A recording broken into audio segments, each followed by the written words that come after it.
Here's a scenario. What happens if you're charging everyone loads of tax? What do they ultimately do? Fuck off. Dubai. Because they want to be more tax efficient. So what's the government's response to that? Let's just trap them.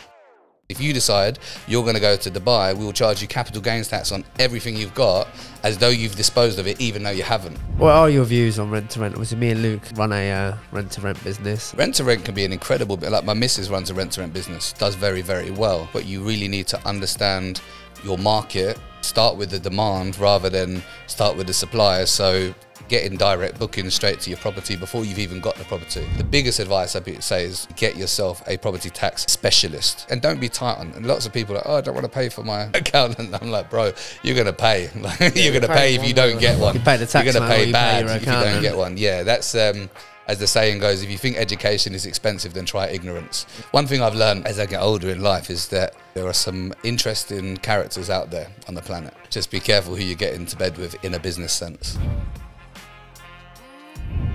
Steve, what's your thoughts on the Labour government and the impact they're going to have? That is so strong. Sorry, mate. Go on, carry on. Go on. What's your thoughts on the Labour government and the impact they're going to have on property investors? It's clear to me that Labour government are planning some changes. They've made that very clear, and those changes will be painful. So let's see what they announce. But I think that the key thing is the landscape always changes. It's changed historically over the years. There's always been tax changes. There's always been changes to regulation, and some of them are good. So I don't want to say that every single change is bad. Rights for renters, some of that stuff is really important and critical to stop people getting abused or bullied or whatever else. But there are some key things that we need to watch out for tax-wise that unfortunately could make it more challenging for your standard buy-to-let landlord or your standard person who's gone and got a property, especially your accidental landlords, people that have, and that's about a third of landlords, people that have inherited a property or maybe moved out of their original property and rented it out. Those guys who own that property in their personal name and now, you know, Section 21, they already can't offset their mortgage, are going to be stung with some big capital gains tax bills, possibly bigger after the budget. Like, those guys are going to be the ones that are really suffering. For the professional property investor that structures correctly, that knows what they're doing, they'll be able to mitigate and navigate a lot of that, and it's still going to be a lucrative space to be in. But you need to be tuned in. You need to know what's going on, and you need to react to it accordingly. What is some of the things people need to be looking out for in this upcoming budget? I think the key things that are likely to change: your capital gains tax, pensions, inheritance tax. Again, but capital gains tax, as an example, is clearly there to catch increase in capital gains. It's going to catch out anyone who's got property in their personal name. It's gone up over the years. It's like, let's just quickly grab that money off of them. But if you're owning property in a limited company and you sell it, capital gains tax doesn't apply. And so I've said for years that buy a property in a limited company. If it's an investment property, never buy it in your personal name. So all of that capital gains tax increase won't affect those people. However, I appreciate some people have had property in their name for a very long time, and that becomes a difficult space to be in. How can you switch it over from your personal name into a limited company? It's a good question. I get that question very often, and the answer is a resounding it depends. Like anything tax-wise tends to have a load of different variables. It depends on how many properties you got. So if you've got a good amount of properties, then you can do something called incorporation, or you can claim incorporation relief. So under Section 162 of the Finance Act, basically, if you've got a property business, which is defined in a case called the HMRC versus Ramsey case, for anyone who wants to look at in further detail, and a business would be based on how many hours you're spending managing that property portfolio a week. So stick with me, let me know if anything's not making sense. But if you're managing it for more than 20 hours a week, that would constitute a business as far as HMRC are concerned. So I'd say if you've got 1 or 2 properties, this won't apply. But if you've got 4 or 5 more and you're actively managing them, you could potentially qualify under Section 162, which means you could defer capital gains tax and incorporate your portfolio into a limited company, which would mean you could get your properties into a limited company, no capital gains tax implications, and further to that, if you're in a partnership, i.e. you own them with your wife, something like that, you can also claim under Schedule 15 stamp duty relief, which means you could get no capital gains tax, no stamp duty, move the whole portfolio into a limited company in a very tax efficient way. I don't want to oversimplify it. There are some things you need to be aware of when you do that. You need a specialist tax, property tax advisor to do that, but you'll need to register as a business for 3 tax years before you do that. You need to have it structured in the correct way. So you need to do it correctly. There's going to be a cost to that, but long term, it's going to give you a very robust portfolio that's very tax efficient. What about if you've just got one property and you've got one property? It's not great news. You've got several options. Number one, you just carry on. Now, if you're a 20% basic rate taxpayer, it's not as catastrophic to have one property in your personal name. You get mortgage interest relief, so you can put 20% back. I know you can't offset, but they give you 20% back. If you're a 40% taxpayer or higher, then you've got a bit of a problem because you can't offset that mortgage, and you're going to start sometimes paying out more than you're actually making. I mean, that's the trap that a lot of people are caught in.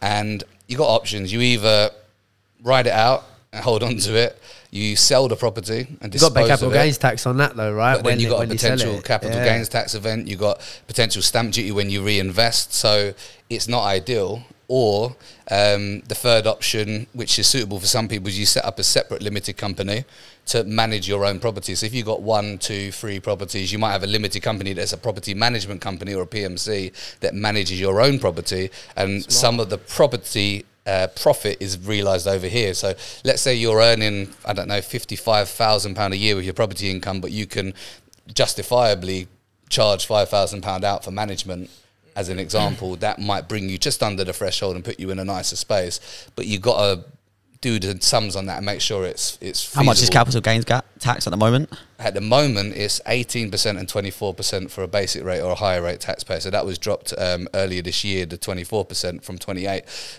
But what they're talking about is bringing them in line with income tax, which will mean from 18 and 24%, it's going to go to 20% and 40%. That is a gigantic difference. And they're talking about what people are expecting is that might come in immediately. So that might come in on the day, which is possible. Some people say maybe in April, some people saying immediately. To protect yourself against that, I'll throw this one in because it's key. Capital gains tax, most people don't realise this, is not calculated on completion. It's calculated on exchange of contracts when you've got a legally binding agreement to sell. So if you knew you were going to sell your property now, and I've got a few, because we're sourcing deals, we're selling a lot of deals, we've got people that are exchanging contracts purposefully before that announcement, because then they're protected. They'll be subject to the previous capital gains tax, not whatever gets implemented, if it does get implemented from the next upcoming budget. And capital gains tax is also not just property, right? It is also like stocks and shares and crypto and whatever else that you're actually, any income that's coming to you apart from outside your business or your PAYE. Correct, yeah, 100%. Shit. Yeah, so that's good. Yeah, so that's going to be tax as well potentially, aren't they? What, when you what selling your business? No, exit tax to stop you leaving the country. So what do you do if you're charging everyone loads of tax? Well, here's a scenario. What happens if you're charging everyone loads of tax? What do they ultimately do? Fuck off. Dubai. They go to Dubai. How many people do we know that are moving to Dubai? Amongst other places, but primarily Dubai. Why? Because they want to be more tax efficient. So what's the government's response to that? Well, let's just trap them.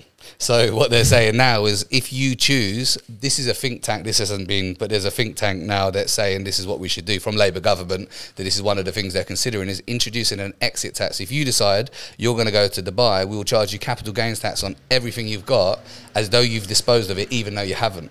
Including your business, your property, everything. No way. So it feels as though maybe that's a way of trapping you in the country, or at least grabbing your, they do that in the States already. I think they do that in the States. They introduced it in Norway, and it didn't work out very well.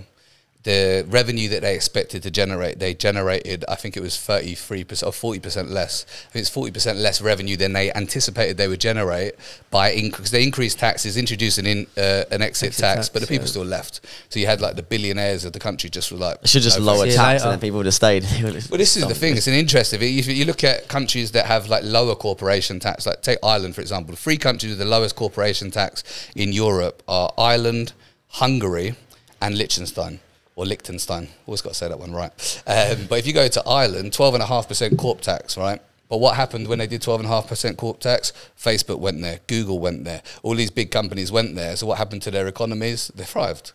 So there's got to be some common sense, in my opinion. If you just like blindly increase people's taxes. That doesn't work. All the people with money go, see you somewhere later. else. And even if you charge them an exit tax, that just makes them more angry, and Yeah, they still say, 100%. see you You're later. find a way to do it. They'll still It's find a like way fuck to you, go. innit? Yeah, yeah, they still Okay, find a you're way doing to go. that. It's going to get even worse. Like, what's the Exactly point that. of sticking around? You've got more high net worth people than ever leaving the country now. Yeah. More than ever. Yeah, there was the migration map. Did you see that? The heat map as such, where It's where wealth's moving to where and people, from. yeah, and from the UK, we had the second most millionaires leaving the country. China was the only country that had more, like 15,000, and we had, I think it was like 9,000 or something like that. Yeah, it was 9. Which is insane. So percentage-wise, we were by far the most look at China's millionaires population. leaving. So That's, if you that's think what I 8%, mean. yeah, ridiculous. Like 20 America times was ours. still plus a couple thousand. The UAE had the most, obviously, increase naturally. Like, just it says a lot, doesn't it? It's yeah. So in terms of strategies that you're focusing on at the moment over the next 12, 24 months in the property space, what strategies are you seeing a lot of potential in? Me personally focusing on, so continue to build portfolio, doing buy, refurbish, refinances, sometimes just buying a property because it's a good property, deposit a mortgage, old school, and then deal sourcing as well. So we find deals for investors and match those deals to investors. So we're effectively like estate agents, but we work on behalf of the investor rather than on behalf of the seller. And that's who we will get our fee from, but then we'll find nice deals for them. So property-wise, that's the main focuses at the minute. So with the deal sourcing, obviously you're someone that's been in property for however many years, a long time, and have got a good network, so it makes a lot of sense.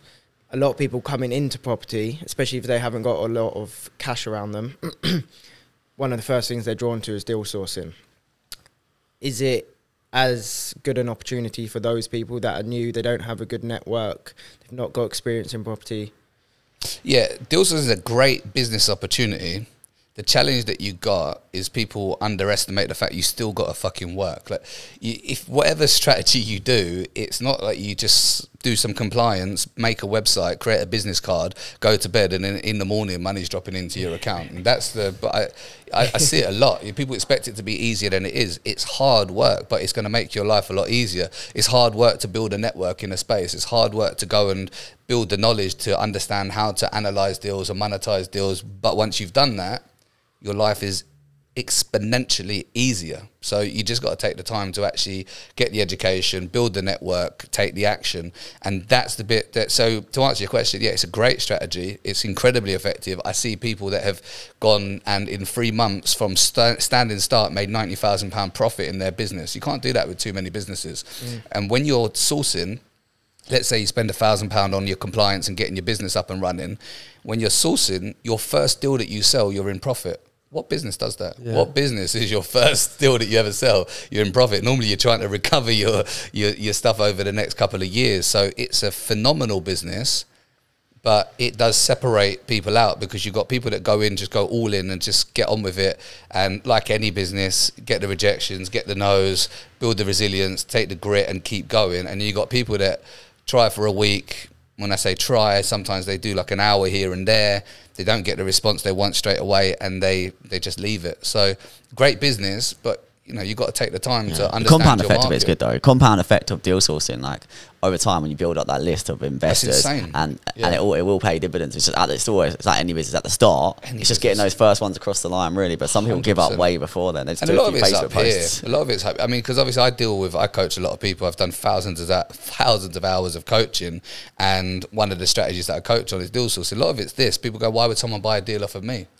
It's not about you, it's about the deal. You know, if you bring me an incredible deal, I don't care who brought me the deal. Like, I'm looking at the deal. If it's a good deal and it stacks up, then I will buy it. But that sort of belief stops people from taking the action sometimes as well. So a lot of it's mindset, as with any business, a lot of it's mindset. But you're right, it just snowballs. You build your network, you get, I mean, right now we've got so many deals coming in that we're not turning the taps on. We're not even advertising at this point in time for deals because they're just coming. We're not advertising for investors because we've got a list there. You guys follow my socials. It's rare that I'll put something up because we don't really need to at the minute. But what we're trying to build is systems, processes, and a business. Because what's a business? A business is a commercial enterprise that functions in your absence. What we're not trying to create is another job. That's the other mistake that people make, right? They start deal sourcing, they just create themselves a job. Like they're just out and they're on everything with no plan on how they're ever going to step back from everything. As I build everything, the question that we're asking is, can we give this to a member of staff? Could somebody else take this on? Could somebody else do this viewing? What process would we need to give them to understand what we're looking for in this viewing? How would they run this analysis? So we're trying to build systems so that this isn't a job. This becomes a business that we can create and direct in the purest sense, but not actually actively have to be hands-on with. How many of these deals are you taking yourself? There's a few. This is part of the challenge. This is all joking aside. We viewed 3 that we've taken on our books on Saturday, and part of the challenge is you want to take them all. No, you do. You want to take them all, and yeah, I'm taking some of them. I mean, there's a guy that's got 4 HMOs in Chelmsford. We sold 3 of them. I bought 1 of them. You just can't take all of them unless this is one of the. Well, I say that. You got to ask better questions, right? So one of the questions I'm asking now is, how can I take more of these deals?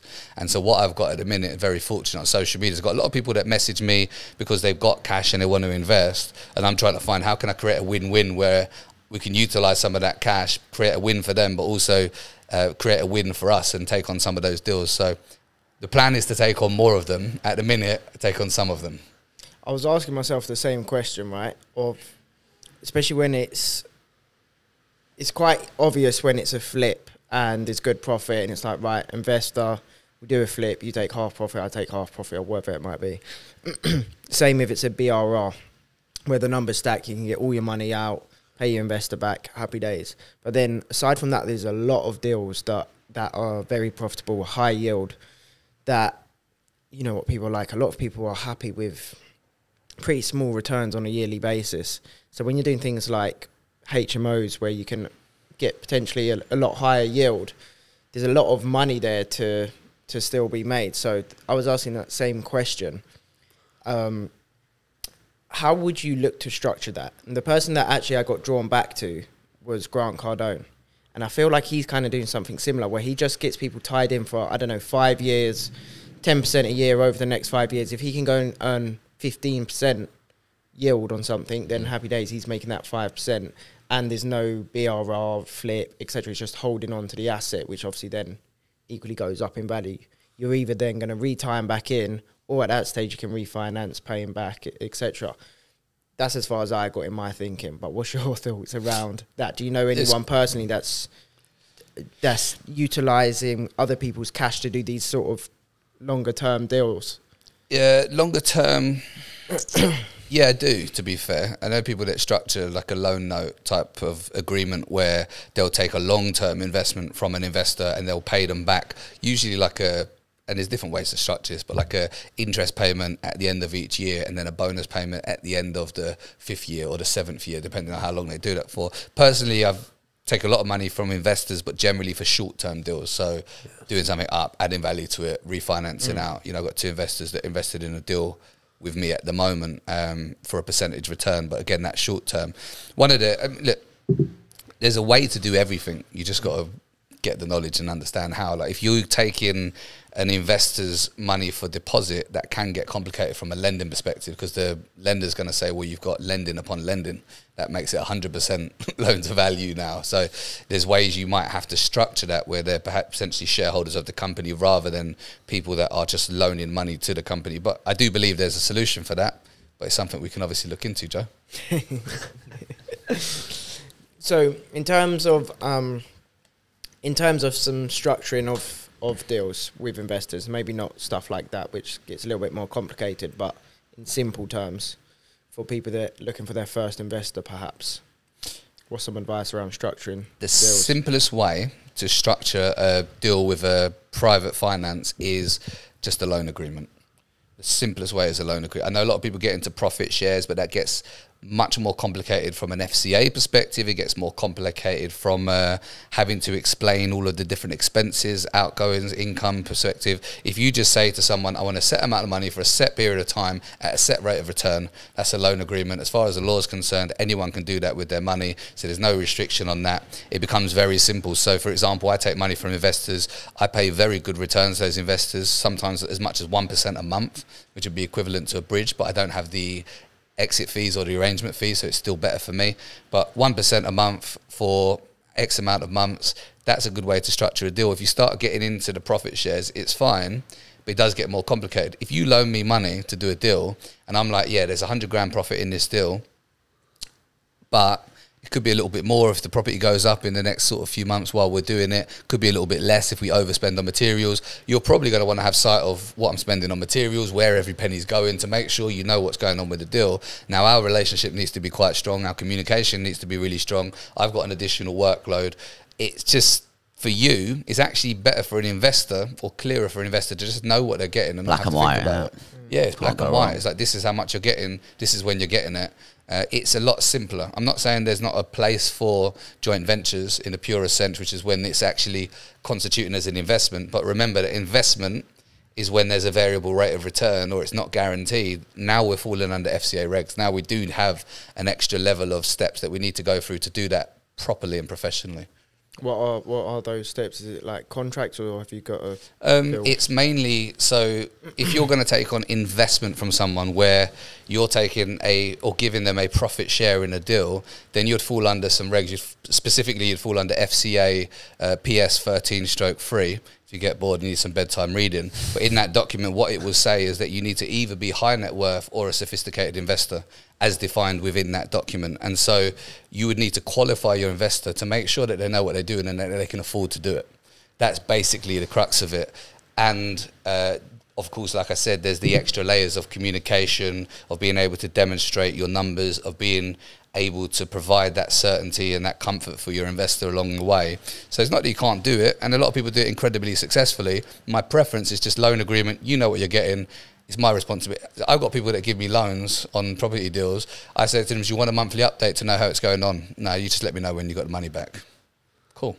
Nice. Now I can just get on. Right? Yeah, it's stress-free. Agreement, yeah. If it was a profit share, how much have you spent? Where are we at? Are we on budget? Why are we over budget? It becomes a partner rather than just an investor. Yeah, it becomes a partner, and so you better hope that your relationship's good, you know. And sometimes if you didn't know that investor too well before that deal, that's when you're going to really get to know them. And there's one thing I've learned as I get older in life is that people surprise you. There are some interesting characters out there on the planet. We'll leave that like that. So just be careful who you get into bed with in a business sense. Yeah. Or in any sense, really. But obviously, here we're talking about business. Yeah. So it definitely depends on how much money people have. So the question is arbitrary, maybe. But let's say someone wants to get into property and they've got, let's start with under 10 grand. What do you think the best strategy for them to do is? Depends on what their goals are. So if they got under and their experience, I always say, what's your resources, what's your goal? So if your resources are £10,000, the other resource you got is time.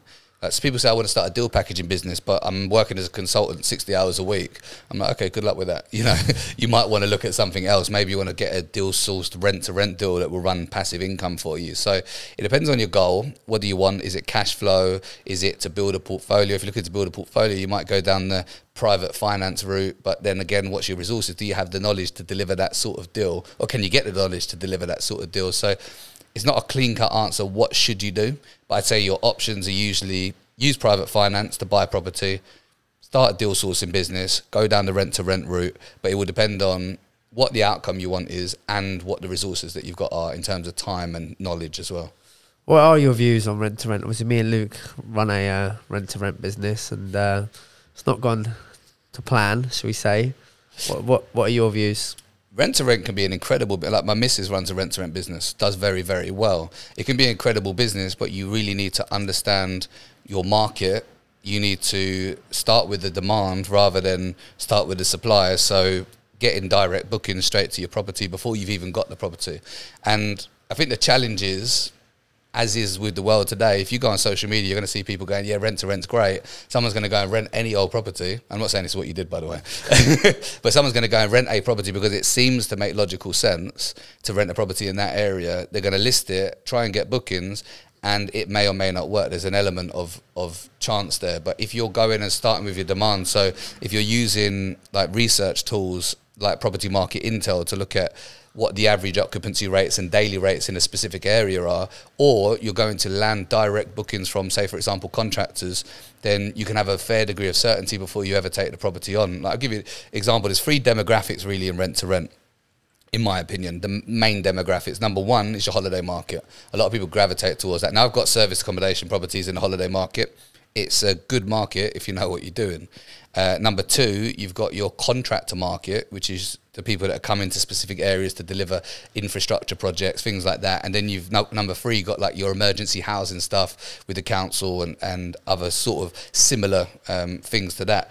Now, if you're picking one, first know your demographic. Number two is have a degree of certainty before you take on the property. Start with that demand. So let's say I'm going contractor market, like what the missus would do is she will go out to sites and find the site manager and find the demand of who needs accommodation, and then she will find a property to accommodate those people.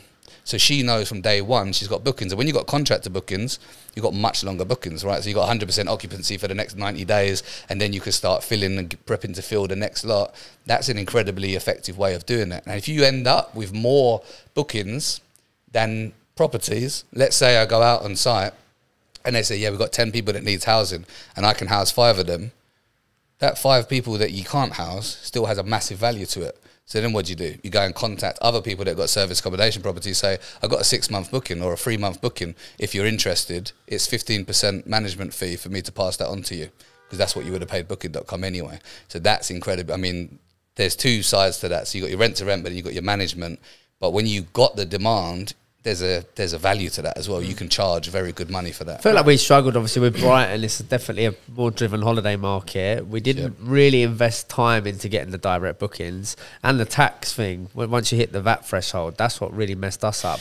But if you've got contractors and you're doing sort of B2B, you can then charge the VAT.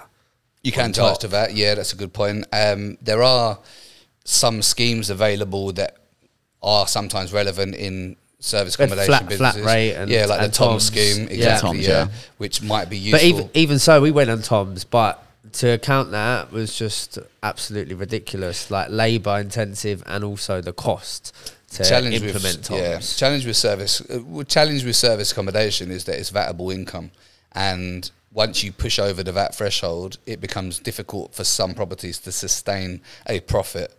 You know, because you can't charge a guest. If your nightly rate in that area is 120 quid, just because whether you're paying VAT or not, it's still 120 quid. So if you're not charging VAT, you get 120 quid. If you're having to charge VAT, you get 100. Because if people were willing to pay that, you would have charged it in the first place. Exactly. So and most people, especially in the holiday market, are not claiming back the VAT. So yeah, you do have a potential challenge there. So you have to look at ways to manage that, whether it's signing up to marginal rate schemes or whether it's having legitimate reasons to have different entities that operate, but it can be tricky to navigate. I think like with the obviously service accommodation and stuff, that obviously we didn't do necessarily too well with it, but I generally think that's just because we just wanted it to be passive and we don't put any time into it. Yeah, like it's our fault. We're running our own businesses, so we're not doing it. Whereas you can't, like, it's 24/7 when you're running that kind of business. It goes back to, I guess, what we said at the beginning, and this, you've landed the properties and you just wanted to plug it in and be done. Like, I will always front end the business. Like, at the beginning of the business, do everything to make sure that it's where it needs to be. And then you have to come back to it periodically to keep it where it needs to be as well. But if you didn't, and this is based on what you said, not what I'm saying, but if you didn't spend the time up front to make sure you had all the bookings on point, everything on point, good ratings coming in, that's only going to go one way, unfortunately, with service accommodation, because it's a competitive market. Other people are out there trying hard. Yeah, they are, yeah. I think at the front end, you got to do the work, and then you can be hands off afterwards. But for me, I always, like I said, with the deal packaging, at the front end of the deal packaging business, right now, we're out, me and the missus, we're out doing viewings, we're out doing everything. We're speaking to investors, we're speaking to people selling the deals, we're doing everything. Not with a plan to keep doing it, but to make sure that the business is done in exactly the way that we want it to be done, that it's robust, that then we can pass those systems on to people once we've mastered them. But if we weren't giving it time and attention, that would only go one way. Same way. Always same with any business, isn't it? We just grew too quickly, I think. And then just... It's a real problem with business, isn't it? If you're growing too quickly and the systems. It's really boring. I keep using the S word, but years ago you couldn't have got me to even say it. But the truth is, if you've got good systems, processes and people, you can build a sustainable and profitable business. But if you're building it before the systems are in place, I mean, this is right now, like this is, I tell you the discussions that me and the missus have. She's like, oh, we need more investors, we need more property. I was like, we got loads. We need good systems so we can build on it. Like, I don't want to bring everyone on and we haven't got the right systems in place yet. So we got a very good balance between doing enough deals and being very profitable, but working and refining our systems, our CRMs, all of that sort of stuff as we go along. We could scale that business up tomorrow. If I started posting, if we started marketing, if we started looking out for new properties and new investors, like our stuff would blow through the roof. We'd be incredibly profitable for a few months, and then it'll probably go pop because we'll get a bad reputation because we're not going to be able to sustain it. Yeah, we're not going to be able to sustain it. So that's why just taking that time up front to build. Look, you wouldn't build a house without the foundations. You know, that's the reality of it. So sometimes people throw the house up and then it starts sinking sideways. To use the analogy, but that's what we're doing. It's just taking the time to build everything just slowly and robustly, and then stress testing it as you go along to make sure it can stand up to it. But then you got a sustainable business. That's a good lesson for any business, really. It's like the start, 100%. Making money at the start isn't actually that hard, but then trying to scale it, everyone thinks making money is the hard part. Making money is not the hard part. Yeah. It's not the hard part. It's growing and scaling a business. Like you said, you grew too quickly. Like it's going right. Yeah, I've got 1 rent to rent. That's cool. Let's get 6.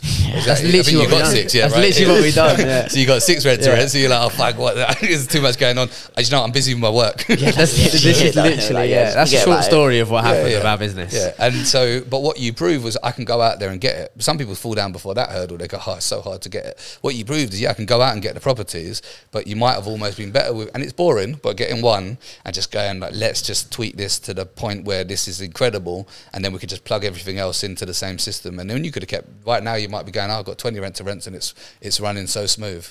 But yeah, a lot of lessons. We learned a lot of lessons. Yeah. With rent to rent, a lot of people struggle with getting that first property. Really, like it did take us time, didn't it? A couple it took a lot of a couple of months. Yeah, but once we had the first, a lot of people give up after the first week or two, and they're like, oh, it's so hard. That's the reality. A lot of people give up after the first week. A lot of people give up after the first phone call. A lot of people give up after the first message. Or do you know what? In this day and age, the truth is, a lot of people hide behind a computer.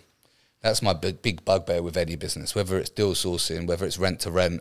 They just sit and want to send out messages on platforms and expect that a deal's going to land in their lap. I'm going to find my private investor by posting in a couple of Facebook groups, but never speaking to a human being in real life.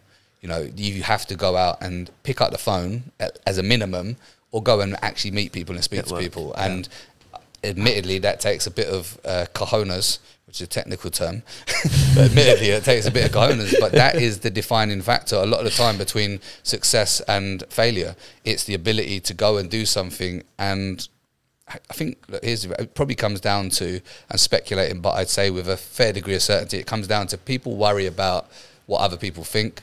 They're worried about openly saying, I do this business and this is what, and then it fails and everyone laughs, or that fear of failure is a real thing. So people try something a little bit, don't fully commit to it, and then they go, oh, it didn't work, and then they feel better about it. But you guys are proof that you said 2 months to get your first deal, but then you got 6. You know, so if you average that out, how long to get 6 deals? Like 6 months, was it? We were just taking so a deal a month. Now we just went in, and then we all of a sudden hit the VAT threshold within 2 months, and then it was like, oh fuck, I've got to pay VAT now. We were making about 20% margins, and then the VAT's 20%. So we're like, our margins all just been completely wiped out. And after that point, then our other businesses start to do really well, and then it's a case of like, okay, where we're going to allocate our time now. Yeah, it's a new challenge, and I think there's actually something beneath that point as well, which is sometimes people have got a business and then they're looking for another side hustle, but do you need to change this business in the first place? Like, or can you just lean in? And because we can distract ourselves in this world of social media, podcasts, every business looks sexy as hell from the outside. Shiny penny syndrome. Shiny penny syndrome, man. That is a real issue. The last time you was here, remember? Yeah. I had about 10. Oh, you're the shiny pen. You're the shiny penny king. Shiny penny boy. He's the shiny penny king. But then I've learned to notice it now. Let myself get excited for a week and then say, "No, fuck that." We've done it. I'm back focused. Like, it's just shortening that time. And I won't do it. At the minute, I get so many messages on a daily basis. Like, honestly, so many messages for all different wonderful things. Some of them things are probably great, and so many opportunities that drop in and that people ring me about and talk to me about. But it's very easy for me to say thank you, but no thank you now. Like, that is, you can't even get me into the conversation about it because I'm 100% dead set on what I'm doing. And some of the stuff that I'm being offered I'm hands down being offered opportunities that are worth millions by people, millions. In the last week, I've had 2 different people offer me 2 opportunities that are worth millions, without a shadow of doubt. And I've got every bit of faith because they're both already multimillionaires and they've already proven the models that they want me to be a part of. However, I'm 100% crystal clear on what I'm doing. You've got to have that belief in what you're doing. Otherwise, you're going to end up doing a load of stuff, either A, not very well, or B, you're just going to spend your life living someone else's dream, man. Like, if you know what you want to do, and it's, yeah, I actually weirdly enjoy it now. It feels quite powerful to turn around and say to someone, thanks, I really appreciate the opportunity, but that's not in line with what I'm planning to do. And so that's probably for somebody else. That's what the opportunities only get bigger though, right? Yeah. That's what Alex Amosi says. He calls it the woman in the red dress. Yeah, that's it. She gets sexier and sexier, basically. Like he said, he's turning down deals that you think will, over whatever time period, be worth $1 billion. And he's like, but the certainty of me in the next, 2 years, he knows he's going to get his portfolio doing what he already's been working on for however long to $1 billion, and then go from there, sort of thing. And to do that, you've got to believe in your stuff. You've got to know that you're going to make it work. Like, you've got to believe in your plan. You've got to really have a plan and have absolute belief in it, because then nothing can interfere with it, man. Nothing can distract you. It's like anything. If you're in a relationship and you absolutely love the person that you're with, you can't be distracted. You know, so you need to have the same with the business. You love the business, you believe in the business, you're 100% committed to the business. You can't distract me with another business. I'm not interested. I don't want to. I don't actually even want to hear it, because it's a distraction, unless there's something of value I can take from it and apply to the business that I'm planning to do. That's the only time I'm listening. Tell me about how you're going to market that. Oh, that's cool. Yeah, brilliant. Thanks. I'll do that with the business that I was going to do. So yeah, it's so easy to get this. And you're right, the pennies just get bigger. That's what I've noticed. Like, these opportunities that are coming to me recently are bigger than any other opportunities. And I'm like, oh, wow, it's interesting. It's so easy for me now to say, no, thank you. Are you going to go from, so at the minute you're doing like flips, HMOs, service accommodation, these are all like domestic stuff. Are you like long-term plan looking at like building skyscrapers, big developments, care homes? Honestly, I've toyed with this a lot. So we looked at doing commercial conversions, things like that, you know, taking a big commercial building, converting it into apartments, and it's all fine. You know, commercial conversions like a flip on steroids, and you hear the successful deals that people do and they make loads of money. But the reality is, I do believe if it's not broke, don't fix it. Like, again, this comes back to shiny penny stuff. I know with absolute certainty that I can take a residential property that needs a very light refurb and increase the value very easily. What I don't really enjoy doing is taking on structural or complex works that could uncover more works that could spiral out of control. Like, you could do and I'm not saying this is the wrong thing to do, but you could go down a route, I could go down a route of going, right, let's do a big commercial conversion deal now, and that could just wipe me out.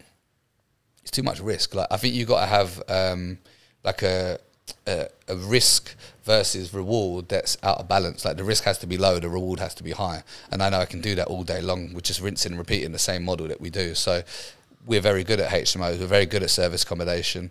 So why change it? That model is incredibly effective. And then the next thing is business. I'm a big believer that you've got 2 things. You've got your investment, like your property portfolio, and then you've got your business. Your business should feed your property portfolio, but your business should also be your focus. That gets lost a bit in the property training and the property world, because people are like, right, I've got some cash, I want to invest in property. That's fine. What are you going to do for your next lump? What are you going to do for your next bit? So I'm a big believer that take your business, get your business incredibly profitable, don't touch the profit, feed into your investments, and then you can spend the money that comes off of those, because it's replenishing every month. If I spend income or profit from a HMO or from a service accommodation, that money's back in my bank account next month. I can spend it again. If I start spending money from a business, a lot of people get caught in that. I've seen this with a lot of people over the years, you probably have as well, that they just assume that business is always going to make the same money it's making today. You could have a business doing very well. Could be making 100 grand a month, 500 grand a month, £1 million a month. Something could happen to the industry. It could go pop. We could have a lockdown. It could go pop. Anything can happen. That business could go pop. Properties don't disappear.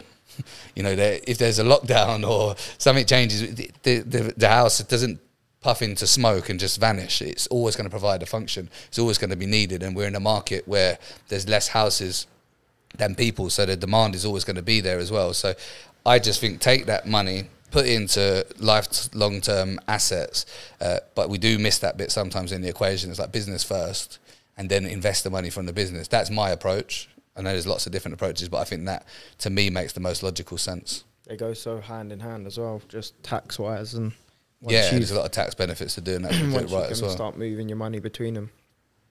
What would you say then, talking tax? You like tax?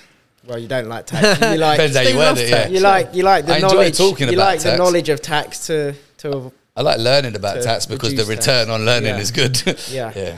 What some tips then for in the property world? I guess, does it depend what? Depends a little bit on what strategies you're doing, but I think for? some key tips are get yourself around people that really understand the tax in your space. Like, if you're going to get an accountant because your mate's got the accountant for their dry cleaning business or some other sort of standard business, but they're not a property tax specialist, good luck with that, man. Like, an accountant's like a GP. They've got a very good understanding of tax, the same as the GP's got a good understanding of medicine. But a GP, I wouldn't get them to do brain surgery. You know, I wouldn't get them to, when I got an operation on my shoulder, I wouldn't go to my GP, but can you chop open my shoulder and have a go? Like, I went to an orthopedic surgeon that specialises in shoulder surgery. If you want to get property tax, go to a property tax specialist. Do not go to a standard high street accountant. And that's not a slight on high street accountants, but that's just not the people that you need to understand capital allowances, to understand section 708 notices for VAT, to understand TOMS schemes. You know how many accountants wouldn't have a clue if you said TOMS? We struggled to find. Yeah, we called loads. We struggled. You'll struggle, yeah. And our accountant, we went to them because they were involved in property in the first place. But then they couldn't. That's always the worrying when your accountant's asking you to teach them about tax. I don't know if that's maybe not everyone has that experience. I got a client, he's like, my accountant follows you, and then he comes back with the stuff that you've said on Instagram and he tells it to me. I'm not sure how I feel about this. But there's the reality. I've got people that I coach genuinely that are accountants that ask me tax questions. I'm like, this is wild. But that's because it's such a niche area. Property's got so much on its own. It's a massive subject when it comes to tax. So the biggest advice I'd say is obviously get yourself a property tax specialist and make sure that you're sounding out what you're planning to do before you do it. You know, it's going to be worth it. And don't be tight on. And lots of people are like, oh, I don't want to pay for my accountant. I'm like, bro, you're going to pay. Like, you're going to pay if you don't get one. You pay the tax. You're going to pay bad if you don't get one. Yeah, that's as the saying goes, if you think education is expensive, then try ignorance. So get yourself in a community of people that are doing the same stuff as you, because that's going to help you to build your business in a better way, but also manage your affairs in a better way. Community is important. And then also having the right professionals in every area is important. So the right solicitors, the right accountants, all those people will stand you in good stead. I think you have to build something how you want it to be in the future. That's the big thing that I'd say. Like, rather than going, I'm going to get this cheaper accountant right now that's local because they're around the corner. People obsess about local professionals. I'm a mortgage advisor. I like him because he just lives 2 roads away. I don't see what benefit that possibly could have. But get yourself the people that when you get to where you want to be, they're the people you're going to have. If you can stretch to that, that's going to make your life so much easier because you're going to build everything from day one in the right way. And in property, if you don't build it in the right way from the start, it's very expensive, very laborious, and sometimes not possible to correct it later on. So we had this issue, and this is a prime example of how we could have done it, right? You had me, Sam, and Luke, who had the rent-to-rent business. We decided all to be directors on the same company and then take on all these properties. If we'd actually had a plan at the beginning with a tax professional, they probably would have told us to split it up 3-way and then have a holding company. Yeah, ownership's a legitimate reason for a separate literally, company. But by the time we actually come to this conclusion, we couldn't do it because it would be full segregation or full separation.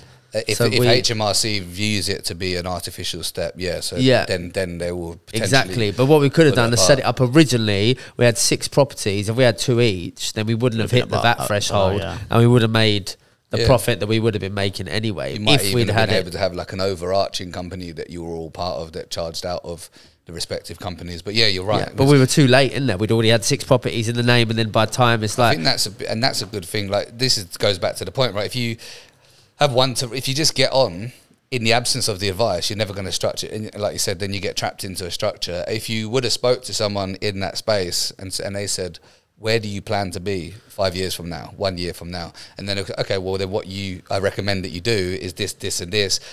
And sometimes you say this to people and they go, well, that's not relevant. So I have these conversations, they go, well, that's not relevant to me now. In a year's time, they go, oh, shit. Yeah, it would have been in such a different position if we'd have done that in the first place. Potentially be scaling that business up. Yeah, 100%. You'd have been millionaires, mate. This time next year.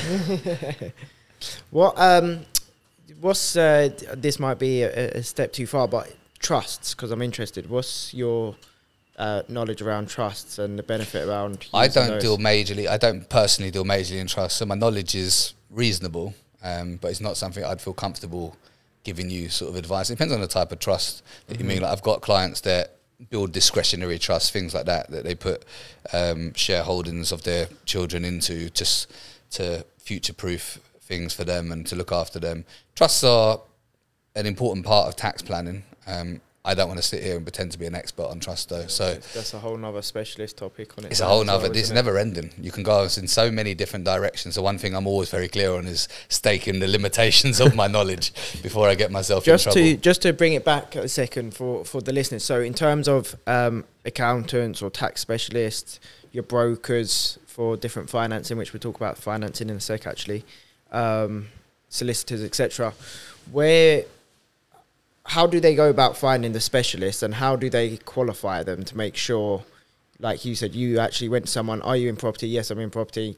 Turns out they don't even know anything. So how can they go and qualify these types of people to make sure they're getting good ones? That's a great question. And if anyone ever gets stuck from professionals, you could always reach out to me. So I get a lot of people ask me on social media, oh, have you got a recommendation from a mortgage advisor for this type of deal? Or have you got a recommendation for a solicitor for this type of deal? And where possible, I'll always help people out with that. But what I would say is it's important the questions that you ask. So do you invest in property? I hear that one a lot. It's like, does your accountant invest in property? Just because they do doesn't always mean they understand the tax, because their job is focusing on their clients and their accounts and whatever else. I would ask the question of this type of property deal that I'm doing, do you currently manage any other clients that are doing the same thing? And if the answer is yes, this is for the accountant, can I speak to them? And then you can get their first-hand experience. Same with mortgage advisor. This is a big one. So let's say I get a lot of HMO mortgages. If I go to a mortgage advisor and ask them, can they get me a HMO mortgage? Most of them are going to say yeah. Because turn down business, don't they? They don't want to turn down business. They're going to make the money from their sort of procurement fee that they get on the back end. Now, the challenge is they're not going to go to the same lenders. They're not going to understand the criteria. They're not going to have the same level of experience, and they're going to be more limited in what they can present to me. That's going to come at a cost to me. So the question I would ask with a mortgage advisor is, how many of these deals have you placed for clients over the last year? So if it's a HMO mortgage, how many HMO mortgages have you placed for your clients over the last year? If the answer is none, forget about it. And if the answer's 27, okay, that's good. You know, that's a reasonable amount. So I would just be asking questions of who they're currently dealing with, and also trying to ascertain the level of clients they cut. But again, shoot at the top, man. Like the accounting firm that I work with for property tax specialist advice are up in the best of the country. The law firm that I use is one of the top in the country. So shoot for the top end professionals that are the best at what they do in anything. And mortgage advisors, it shouldn't cost you any different anyway.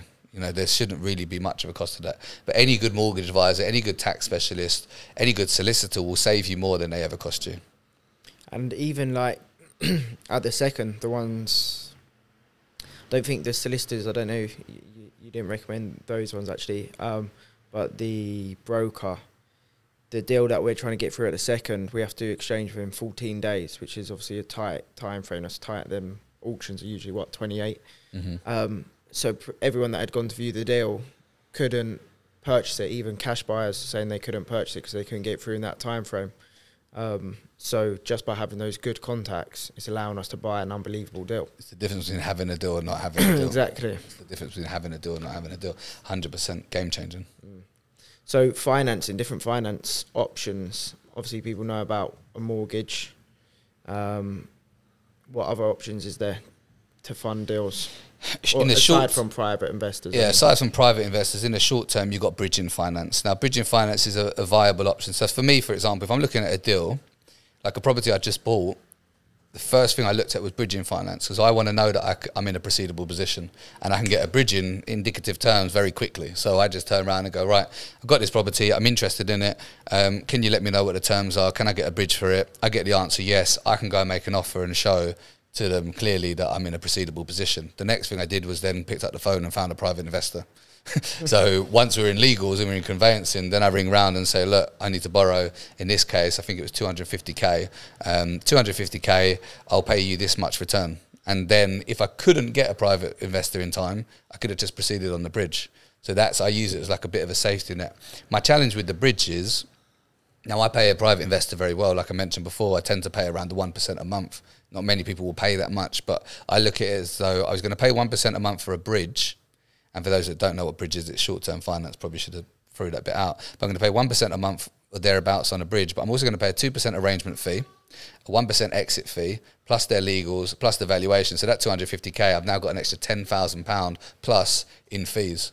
So I'm saving 10 grand by getting a private investor. They're getting an incredible deal that they're not going to get anything like that in the banks. They're going to go to the bank and get 4.5% if they're lucky. So if I can offer them equivalent of 12, it's a win for them. It's a win for me. But I've always got that backup of the bridge. The bridge is a nice backup for me.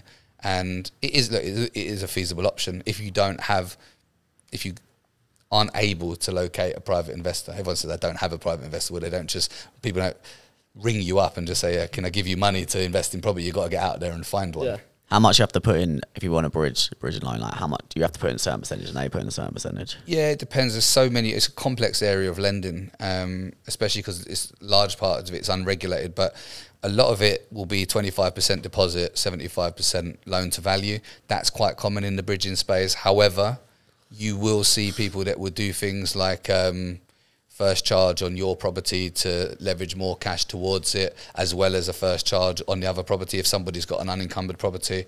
I mean, I was on with a client yesterday who's getting a hunting facility. Now that's cool. So he got like a first charge on an unencumbered property, and they just give him, he can draw down a lump of money as and when he needs it to buy a property, and then he can pay it back, and he only pays interest on it when it draws down. But when you start getting into those more complex areas of lending, your rate goes up. That's 1.4% a month. I've got other people that will cross-collateralize similar sort of rates where they'll use money from their house. So if they can't refinance because maybe they don't earn enough on an annual basis onto a mortgage, what they'll do is they'll cross-collateralize and you leverage the equity that's in their home to go and buy something. And potentially then you can buy it 100% fully funded. That's what we've done on this one. Oh, interesting. We've taken like a comfort charge, they call it, on the other properties we've got. A comfort charge, I like that word. Yeah. I was like, so what is a comfort charge? It's a comfort for the lender. Yeah, I was like, that's just so who told you this? You're the broker? Well, I just asked them. I just said that's what we need to do because we haven't got enough time to get a refinance. But you knew that existed, right? Yeah. That's the difference. And this is where we talk about having the right professionals, but the onus is also on you to go and educate yourself. That's what I'm saying. I have no idea about that. It does all come down to education. Obviously, I've always said this on the podcast when it comes down to tax, accountants, everything. Obviously, you want the best people and the specialists around you from day one, but just you need to have a good understanding of things so that your brain instantly thinks of these options. Perspective. And then you go to them and you say, look, these are the 2-3 things I'm thinking. And say, no, you can't do that one because X, Y, Z. You could do this one. This is how it would work. You could do this one, but this is the pros and cons. And then you can make a judgment. But 100%. If you're telling them, are they're not the right person, though? I think you can gather opinions from different people. I think you can potentially, sometimes, like you said, have to go armed in there to open up the discussion. That is common. Like, to be fair, even with the best professionals in the world, sometimes you're still going to bring things to them. Nobody knows everything. Yeah. Nobody knows everything. So I think it's the law of requisite variety where it says that the most flexible part of a system will control the system. But I believe that the more flexibility you have, the more successful you'll be. And flexibility comes down to having different options. What he said, taking multiple options forward will give you the most chance of success. If I've got a deal and I've only got one way to understand how to get it, which is I need a deposit that I have and a mortgage, which is some people's extent of the knowledge, I've got a lower probability of that. If I've got 50 different options of how I could get that deal, I could use private investor finance, I can cross-collateralize off my home, I can do all these other weird and wonderful things, the chance of me getting that deal done goes up massively. So the more options you got, which comes back to the more knowledge you got, the more chance of success that you got. And so you got bridging, development finance, which is essentially basically the same as same, but obviously bridging. more specifically but, for. So there's risks around everything, but there's some bigger risks, I'd say, around your bridging and development finance, especially if you're doing some bigger deals. Where you can get caught out, basically. Agreed. And get a little bit fucked. Warren Buffett said that risk comes from not knowing. So I think it's understanding your deal upside down, inside out, back to front, having the correct mentorship and people who have done that sort of deal before, if you haven't, and even if you have, that can have oversight and pull it apart and help you to look for any potential weaknesses in the deal. And then, look, like bridges, some of the things that people get caught out on, to give you some common examples, are, of course, underestimating refurbs or development costs, or overestimating the speed that something will sell. So those are the two things that I try and nail down on any type of short-term lending. Being 100% certain on what you're going to spend in terms of your refurbishments or development costs, and being 100% certain that the type of property that you're looking at in the area that you're looking at actually sells. I could go to the Valley in Biggin Hill and develop an incredible property. It could be a great deal with loads of profit in it, but nobody wants to buy it because not many people are looking for that type of property in that area, potentially. Or I can go to an area where I'm doing a 3-bed semi and I know that they fly off the shelf, and you can do a quick bit of research online and just find that information. It's right in front of you. So the key things, how much am I going to spend, being 100% certain on that. And then number two is this deal actually going to sell or refinance? Am I actually going to, if you're refinancing it, depending on what your exit is. And that's just by using sold prices rather than... yeah, don't go off of the valuation that the estate agent gives to you. If you're looking to find the final value, the key numbers in a property deal are the final value, the costs, which are usually largely determined by the refurb costs, and the purchase price. People obsess over the purchase price. What percentage underneath the asking price should I get it? Don't know. Doesn't matter. Imagine there's no asking price there. Start with the final value based on sold comparables. Work your way all the way backwards. So take out, let's say the final value is going to be 300k. I take out my profit. My profit needs your mic to your mouth. Let's say my final value is going to be 300k. My profit needs to be, for me to be happy, at least 15%. So let's call it 45k. So I need to take 45k off. And then let's say I got 15,000 worth of stamp duty, legals, other sort of professional expenses. So that brings me 60k off. And then the refurbishment is going to be like 30k. So let's take that off as well. The most I can offer on that property and it be a viable deal is 210. I don't care if they're asking for 240 or if they're asking for 220. It's not about a percentage of their asking price, because people do this. The asking price is a preference. So it's important to work your numbers back from the end. That's how you assess if a deal actually stacks. And to your point, if the estate agents, so the key things you need to be clear on are the refurb costs, which we spoke about, and the final value.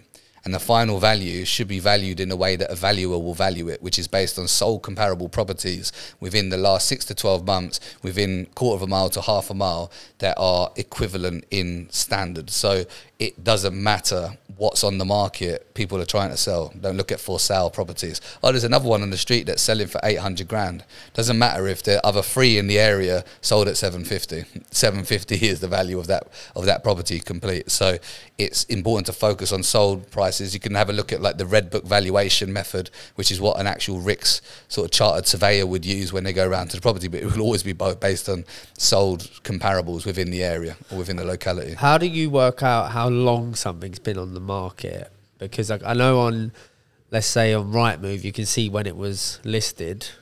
Yeah, Rightmove doesn't give you all of the information. So to find out how long something was on the market, I use a little tool called Property Log. I've got a few different softwares and things that I use online. Property Log's about £2.99 a month, so it's the price of a coffee. And all it does is it sits on top of Rightmove as an overlay and gives me all of the historical data for a property. So I'll give you an example. I found a property that was on the market originally, and I could see this from Property Log, not from Rightmove, originally listed at 325, got dropped to 310, got dropped to 300, dropped to 290, all in the space of 2 months. So that suggests to me that I've got a motivated seller. I ended up buying that property for 259,000. So I got a very good deal from a property that started at 325 because I was able to move quickly and I understood that I had a motivated seller. So Rightmove won't give you those metrics, but for £2.99, that made me a fortune. I've done that with multiple properties just off of that tool as well. And there's other tools on there as well that you can use that will plug into Rightmove and give you great analytics. I was thinking, can you get notifications as well? Like if properties are being you can. You can set those up. So I use Property Market Intel as well, which is another software which is very good, which integrates with Rightmove and other online search platforms. And you can set up alerts for properties that have dropped by a certain amount within a certain space of time, all of that good stuff as well. So if I'm looking for a motivated seller, one of the searches that I'll do on Property Market Intel is I might look for, show me properties that have been on the market for longer than 4 weeks, because that's usually when people have realised that what the estate agent told them it was going to sell for isn't actually what it's going to sell for. So and have dropped by at least 5%. So that means that it's been on the market for a while. They've realigned their expectations. They understand that to sell, they need to drop money. Then I start looking through those properties. That's a lot more likely to find me a motivated seller. If you go to someone when a property, this is a big question, right? How do I get a below market value deal? If you go and try and offer on a property that's gone on the market yesterday and the agents told them they've got 16 viewings and you've got a property that's 550,000 and you offer them 480, they're going to say, and I'm giving a real life example of a property that I've offered on just for the sake of example, they're going to say, thanks, but no thanks. So I went to view a property. On the first day, I knew I wanted it because I owned 2 other properties in the row of houses. And that property was on for 550. There were 16 viewings over 4 hours back to back. I didn't offer. I knew there was no way they're going to entertain my offer. I just put a pin in it, waited for a month, stuck it in my pipeline, came back a month later, said, I just noticed that the property's still on the market. Is it still available to view? Yeah. Okay, cool. Can I come and have a viewing? I went to the viewing and I said, I want to offer 480 because I knew already I wanted it. I offered 480. The agent said to me, no, I'm afraid the offer's too low. This is a key thing to remember now for everybody. I had to politely remind the agent, I appreciate your opinion, but you've got a legal obligation to pass on any offer that's made to the seller up until the point that they've exchanged with another buyer. So they passed on the offer to the seller. The seller came back and said, oh, we'll take 500. That's our absolute minimum. I said, look, let's meet in the middle. 490. So that was my middle. That's a Steve Doran middle, by the way. Yeah. And we ended up doing a deal at 490. That's 60,000 off of the asking price. Had I gone in with that sort of offer day one, no chance. So you do need to find properties that aren't, because what happens, how does an estate agent, I'm generalizing now, but how does an estate agent get somebody's property on their books? If you're selling your property and 4 estate agents come out, one of them tells you 400, the other one tells you 400, the other one tells you 400, the other one says, I'm going to get you 425. Who do you list with? Exactly. So it's a known thing that an estate agent will often give you a bit of an inflated valuation to try and land your business in the first instance. Once you sat on the market at 425 and you got a 12-week agreement with the agent, 4 weeks later they come back and what do they say? Oh, we've not had much interest. We think you should reduce the price to 400. Oh, right. Now you're back at where you would have been. And so if you've got people that have put things on because the estate agents told them how much they're going to get, it's in their head. They've got a value that they think the property's worth. Unless they're, I'm not saying you'll never get it, but unless they're incredibly motivated to sell, you're unlikely to secure that BMV deal at that particular point. So building a pipeline is absolutely critical as an investor. Just having deals that you're constantly observing, going back to, even if they've had an offer accepted, keep checking in on that deal. Might come back on. It might come back on. 1 in 3 properties in a chain falls through and comes back on the market. I've had deals that have come back on and bought them before they've got back on because I checked with the agent. So none of you guys got to have a look at that deal because I was being proactive and checking on it. So just follow them through. Let them know. Still here. So obviously you've got Rightmove, you've got deal sourcing, another one's auctions. So especially people that are just getting into property, where do you think they should be looking at all 3 of those options, or do you think I think auctions are fine, but also challenging. I'm notoriously unsuccessful at auction, and it might be because I'm very rigid with the numbers that I will and won't go up to. My challenge personally with auctions is that there's too much unpredictability. Now in property investment, I like predictability. You like to know exactly what you're paying.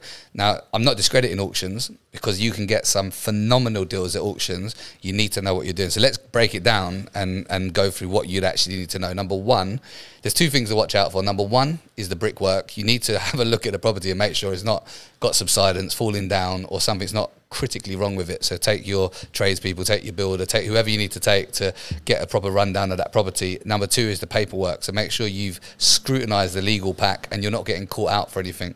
Because I've seen people sell properties at auction where they've put in all the rent arrears for tenants that have been at the properties and made the new buyer have to pay it. There's all sorts of things that people would do. They're so tricky. Like you see people that write certain fees in numbers and then they'll hide another fee in letters further down the document because they know that most people just scan through, look for the numbers of the fees. Like there's some real tricky people. So just make sure you've checked the brickwork, check the paperwork. Then my personal recommendation would be go pre-auction or post-auction. That's when you can get predictability and good deals. So if you've got a property that's going to auction, a lot of the time it's because somebody wants to sell quickly.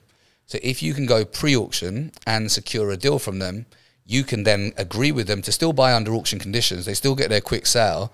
They haven't even had to wait for the auction, but it's predictable for everyone. If you're offering pre-auction, and you can offer pre-auction, it's still an obligation to pass that on to the seller, but don't do it outside of the auction house. Just do it in the normal way through the auction house. Don't cut anyone out.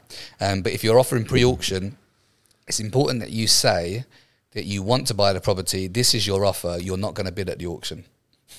Because if you got a property on an auction for 250 guide price, and I say I want to buy it for 300, and you might think to yourself, well, I'll just let him bid at auction. He's going to push the bids up to 300 and we'll go from there. But if I say, look, I love the property. I'm not going to be bidding at auction, but I'd like to make you an offer of 300K.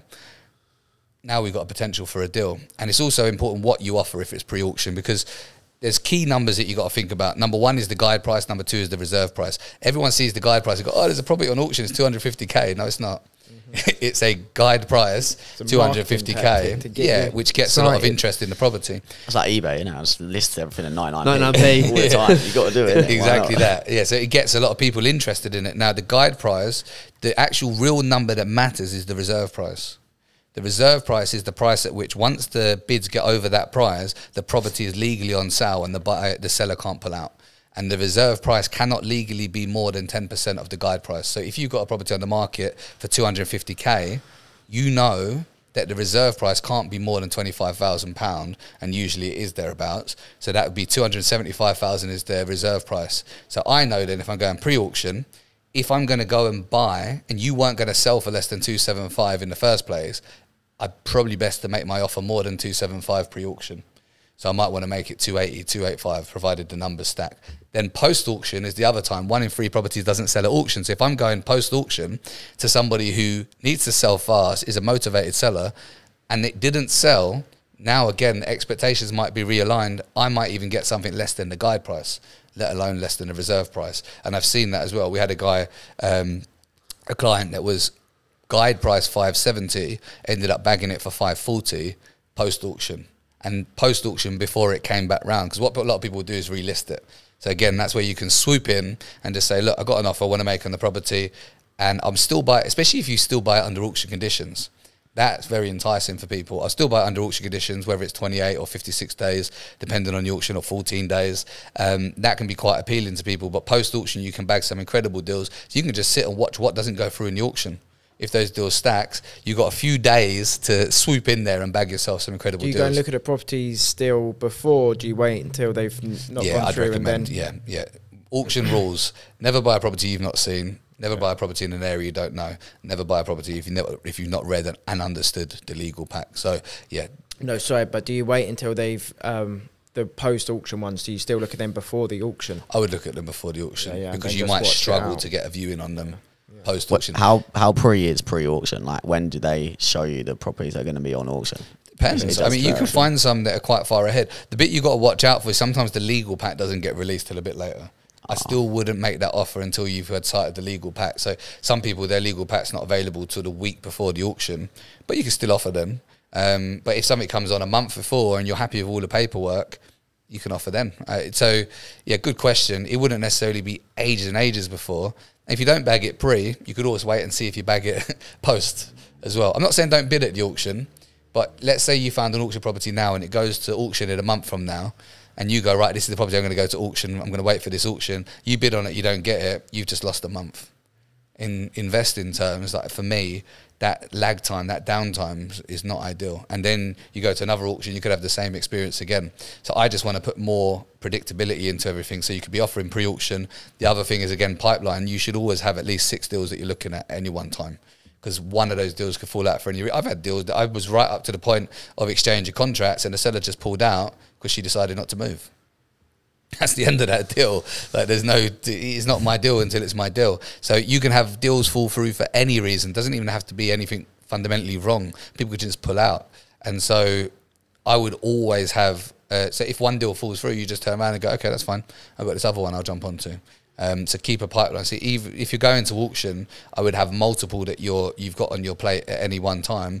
It's a numbers game. You've got much more chance of success. I'm reading, I can't remember what it's called. I think it's just Under the Hammer, I think it's called. It's just a property. Yeah, I've read it, yeah.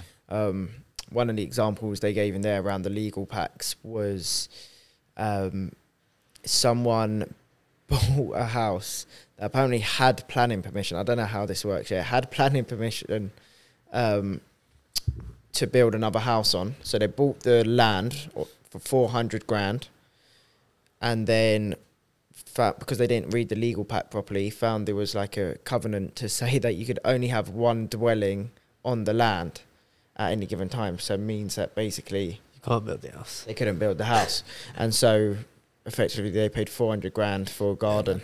I've seen a load of horror and stories. it's still just sat there. You can't do nothing. Lost it. Mate. That's an expensive garden. You just want to give it to the solicitor. The solicitor will just read it. Obviously, you have to read it through as well. But solicitor if you're looking, before right? you've bid on the auction, like Steve just said, obviously, if you're looking at 6 deals, maybe even more, especially if you're around where we are, every time you look at a deal, pretty much you're bloody not going to get it. Like, obviously, it's a numbers game to an extent as well. But so if there's 6 legal packs you're interested in, and you want to pay a solicitor to read 6 legal packs, around here, they might even charge you £1,000, or it could be 500 quid or something.